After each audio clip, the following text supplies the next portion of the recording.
I now give the floor to the Russian Federation. Mr. President, we are grateful to you for the draft oral technical decision on a rollover of the item under consideration on the reform of the Security Council to the 73rd session of the General Assembly. The issue of reform in the Council is one of the most important on the agenda of the organization. We are talking about a body which, in accordance with the United Nations Charter, is imbued with the major responsibility for maintaining international peace and security.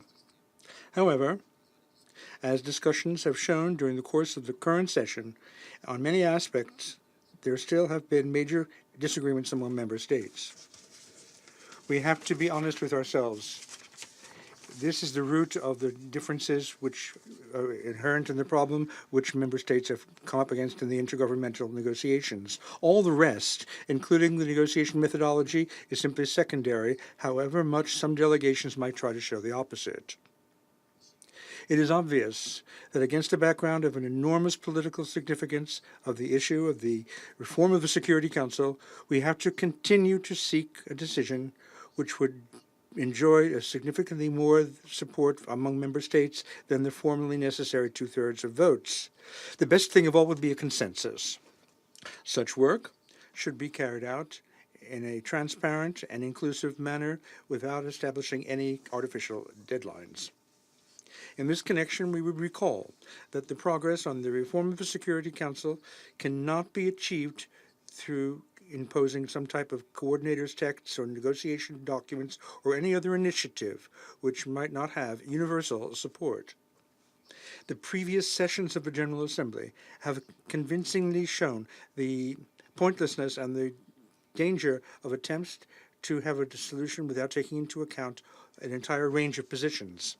We are firmly convinced that the 5 aspects of the reform of the Security Council must be discussed as an interrelated matter. Any attempts to single out different topics are fraught with dilution of the package approach which underlies the negotiations which we agreed upon by all. We believe that primary right for receiving seats in the Security Council should be given to the developing countries of Africa, Asia, and Latin America. We are certain that these states have enough potential to make a weighty contribution to ensuring international peace and security. The main thing is to see to it that the future decisions of the Security Council are balanced and practical in nature.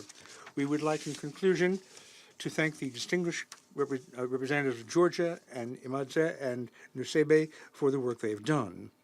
They have, in a highly quality manner and very responsibly, carried out their obligations as coordinators of the international negotiation process during the current session. Thank you.